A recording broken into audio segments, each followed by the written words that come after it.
تہجد فرض نماز نہیں ہے، لیکن یہ فرض نماز کے بعد ایسی نماز ہے جسے رسول اللہ صلی اللہ علیہ وسلم باقاعدگی سے پڑھا کرتے تھے۔ آپ صلی اللہ علیہ وسلم نے کچھ مرتبہ جو تہجد کی نماز چھوڑی تھی وہ صرف اور صرف اس لیے چھوڑی تھی تاکہ دیکھنے والے اور پڑھنے والے تہجد کی نماز کو اپنے اوپر فرض نہ کر لیں اور مشکل میں نہ پڑ جائیں، ورنہ رسول اللہ صلی اللہ علیہ وسلم نے تہجد کبھی قضا نہیں کی۔ اور فرض نماز کے بعد جس نماز کی سب سے زیادہ فضیلت ہے اور جو اللہ کو سب سے زیادہ محبوب ہے وہ تہجد کی نماز ہے۔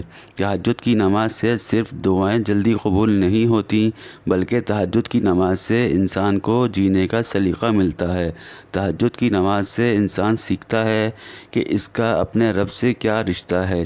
ویڈیو دیکھنے کا بہت شکریہ۔ ویڈیو پسند آئے تو لائک کر دیں، چینل سبسکرائب کر دیں، سپورٹ کر دیں، ویڈیو شیئر کر دیں۔